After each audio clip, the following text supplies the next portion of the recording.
നമസ്കാരം. പിണറായി ഭരണം മടുത്തിരിക്കുന്നു. ഇനിയും ഇടതു മുന്നണിയിൽ തുടരാൻ സാധിക്കില്ല.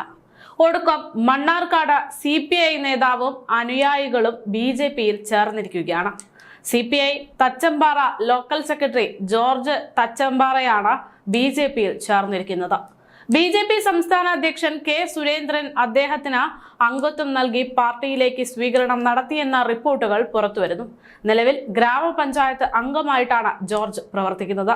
നിലവിൽ ജില്ലയിലെ CPIയിൽ വിഭാഗീയതയും പ്രശ്നങ്ങളും രൂക്ഷമാകുന്ന സാഹചര്യത്തിലാണ് ഇപ്പോൾ CPI നേതാവ് BJPയിലേക്ക് എത്തിയിരിക്കുന്നത് എന്നത് ഏറെ ശ്രദ്ധേയമാകുകയാണ്. അദ്ദേഹത്തിനൊപ്പം 15 അണികളാണ് പാർട്ടി അംഗത്വം സ്വീകരിച്ച BJPയിലേക്ക് എത്തിയിരിക്കുന്നത് എന്നതാണ് വിവരം. വരും ദിവസങ്ങളിലും ഇതേപോലെ തന്നെ കൂടുതൽ പേർ BJPയിലേക്ക് ചേരുമെന്നാണ് അദ്ദേഹം പറയുന്നത്.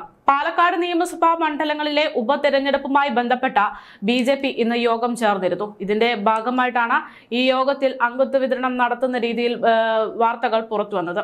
അതേസമയം പാലക്കാട് മണ്ഡലത്തിലെ ഉപതെരഞ്ഞെടുപ്പ് എപ്പോൾ പ്രഖ്യാപിച്ചാലും നേരിടാൻ തയ്യാറാണ് എന്ന് K. സുരേന്ദ്രൻ പറയുന്നു.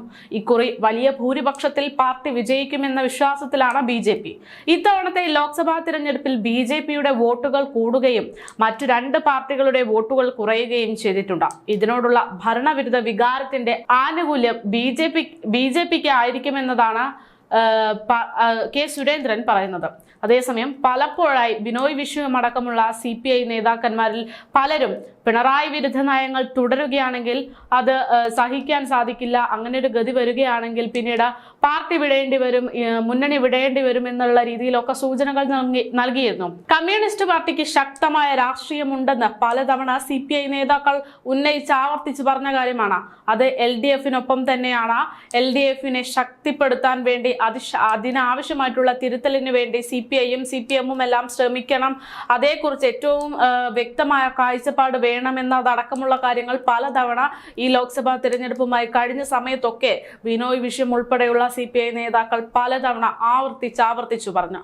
എന്നാൽ എത്രയെത്ര വിലയിരുത്തലുകൾ വന്നാലും നിർദ്ദേശങ്ങൾ വന്നാലും അതിനെയൊന്നും തന്നെ മുറവിലക്കെടുക്കാതെ പിണറായി ഭരണം വലിയ രീതിയിൽ ജനവിരുദ്ധ ഭരണം കാഴ്ചവെച്ചുകൊണ്ടിരിക്കുകയാണ്. ഇന്ന് SFI നേതാക്കന്മാരുടെ ഈ ആക്രമ പരമ്പരയ്ക്ക് മുഖ്യമന്ത്രി പിണറായി വിജയൻ ഉൾപ്പെടെയുള്ളവർ സപ്പോർട്ട് നിൽക്കുമ്പോൾ എങ്ങനെയാണ് ഇടതുമുന്നണിയിൽ ഇനിയും വിശ്വസിച്ച് തുടരുക എന്നൊരു ചോദ്യമാണ് പലർക്കുള്ളിലുമുള്ളത്.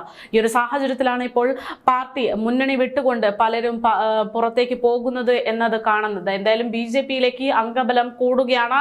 ഇനിയും ഇതുപോലെ നിരവധി ആളുകൾ എത്താനുള്ള സാധ്യതകളുണ്ട് എന്ന സൂചനകളാണ് പുറത്തു വരുന്നത്.